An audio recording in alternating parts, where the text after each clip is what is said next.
sur la vaccination. Et elle a tout perdu. Voilà, elle a tout perdu parce que derrière, là, il y a des gens qui, finalement, se donnent le droit de pouvoir condamner à vie. Parce que c'est bien ce qui s'est passé. Comme, par exemple, les soignants qui ont été suspendus pendant des mois et des mois sans salaire. Voilà. Et ça aussi, ça fait partie de la liberté qu'on perd petit à petit. Je voudrais aussi vous parler de Twitter. Voilà.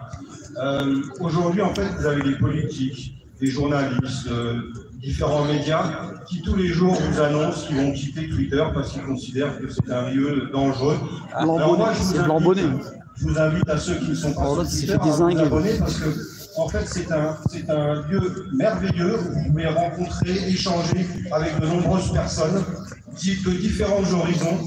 Alors, il y a aussi effectivement, comme dans d'autres réseaux sociaux, des menaces, des insultes. Mais ça, en fait, c'est à la loi d'en décider. C'est-à-dire que le randonneur et c'est à personne, il y a une instance, il n'y a personne de décider on va interdire ce réseau-là. C'est parce qu'en fait, ce réseau gêne beaucoup de monde parce que justement, c'est un réseau qui est libre.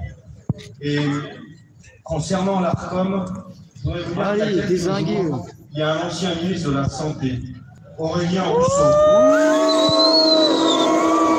Alors, vous pouvez effectivement, rarement je vous dirais de siffler les gens. Elle est pas mal ta formule, on n'arrive pas à te lire. Il mérite quand même qu'on le siffle lourdement, parce que ce monsieur, c'est un ministre quand même, a osé déclarer sur Sud Radio que les anti-vax, alors vous savez ce que c'est un anti-vax? C'est quelqu'un comme moi qui est vacciné, mais qui se plaint que sa femme soit décédée de la vaccination. Donc, allez comprendre un peu, c'est-à-dire que je suis vacciné, quoi. Simplement, je voudrais lui dire. On en est vacciné. C'est quand même compliqué d'être anti-vax vacciné. Mais ils y arrivent, ils ont ce talent quand même. Hein. Et ce monsieur donc, a déclaré que les anti-vax étaient responsables des décès en France du Covid.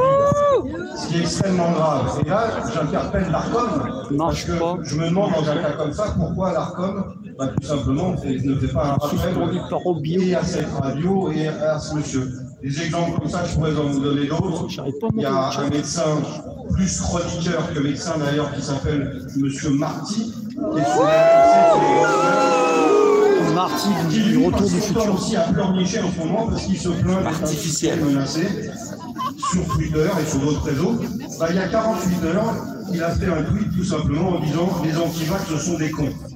Donc il se plaint d'insultes, mais il insulte les gens. Donc voilà un peu à qui nous avons affaire et surtout, il faut savoir que le président de l'ARCOM est un très proche d'Emmanuel Macron. Donc vous imaginez bien que ça n'a rien d'indépendant. En fait. Et là où c'est grave, c'est que moi je considère que dans la vie on peut avoir des avis différents les uns des autres, mais absolument on doit pouvoir se permettre d'en débattre. Ouais, pourquoi de la censure? Si nous ne faisons rien, ça sert à cette censure. Bientôt ce pays, la France, on ne pourra plus débattre. Voilà, donc il n'y a déjà pas de débat. Alertez vos amis, vos frères, vos sœurs, vos commerçants. Il faut absolument dire aux gens ce qui se passe parce que bien sûr, si vous comptez sur les médias traditionnels pour le faire, je peux vous dire que dans 25 ans, on sera encore là au même endroit pour se battre pour nos libertés. Voilà. Merci, courage à tous. Merci.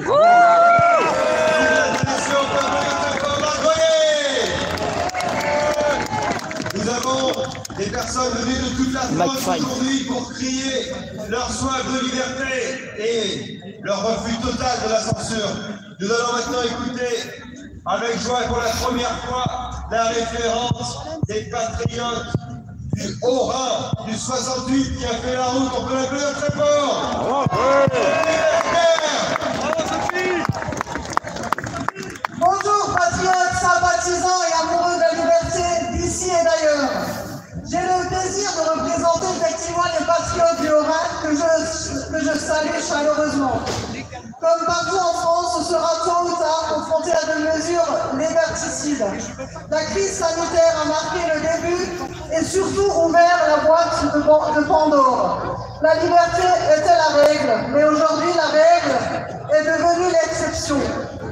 Des médecins et citoyens ont été traités d'antivax et de complotistes juste pour avoir émis des doutes sur un traitement ou des mesures appliquées comme des couvre-feux, des confinements, des passes sanitaires ou vaccinaux. Les réseaux nous permettent aujourd'hui d'échanger et de donner accès à des informations autres que sur les chaînes d'information mainstream. Mais la censure sur les